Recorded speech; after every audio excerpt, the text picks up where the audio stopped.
Bilbray was in Washington, D.C. on September 11th, 2001. He joins us live now as remembered that tragic day 11 years ago. Congressman, good morning. Thanks for being with us.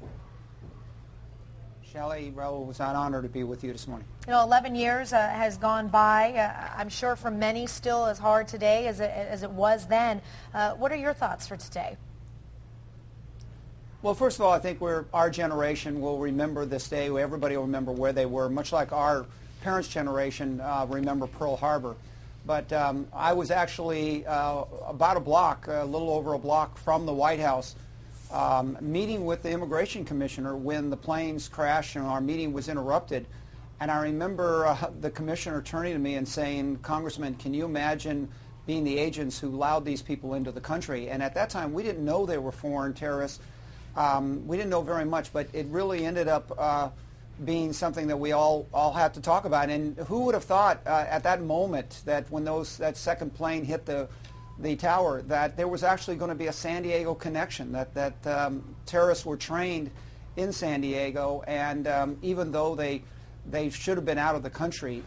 And then you have the other side. My children were going to school in Northern Virginia, and when this happened, all the children in that school realized their parents were in the Pentagon, and that Pentagon crash ended up taking a lot of parents of my children's fellow students, and it was almost like some kind of terrible lottery of the next day, people trying to figure out, students trying to figure out whose parents were killed and who weren't. So sadly, that was an item, and I'll always remember how empty Washington was just a few moments after 9/11, after the Pentagon went. I went out on the streets, and the streets were absolutely empty, and F-18s were flying at rooftop over downtown. We really were on a lockdown, and it's something that I think all of us will remember, especially those of us who were so close to major government centers like we were in Washington. And just, in thinking back 11 years, Congressman, United Flight 93, headed perhaps for the White House, perhaps for the U.S. Capitol. When you think back on Let's Roll and the fact that the passengers on board that plane crashed the plane in Shanksville, do you ever think back on that and just how much worse it could have been and just the heroic efforts of those folks? Oh, absolutely. Those were not victims. Those were heroes that ended up in the pasture in Pennsylvania, and they were aiming for the Capitol. The one that, from all the information we have, the one that was aiming at the White House didn't realize the White House is not in the mall. It's actually tucked in among a bunch of buildings. They missed it, so they took the Pentagon out.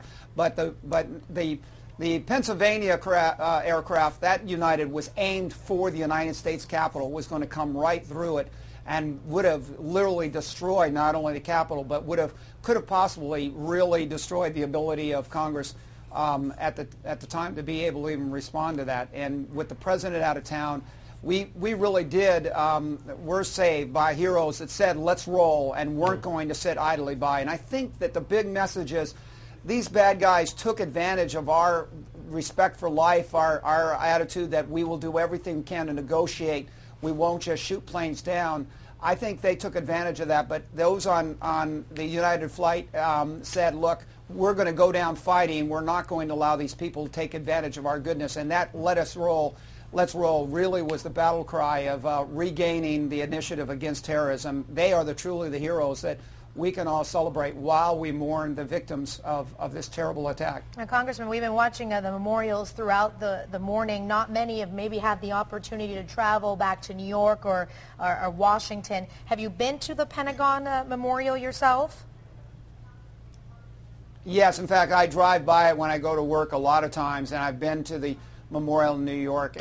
One of the things I think that we've got to recognize is that the heroes that went in and died trying to save people, these were public safety people that do it instinctively. You couldn't, people say, how could they run into a burning building like the trade towers? You couldn't keep these kind of safety people out. As a former lifeguard, I can relate to somebody that basically has been trained there, but it's more of just personality, the instinct of these heroes going in to save people's lives, even though it cost their lives. And the death in both these crashes were horrendous, but the heroism was second to none. Congressman Brian Bilbray, on this Somber Day, we thank you for taking the time and honor all our heroes, of course, from 11 years ago. We thank you.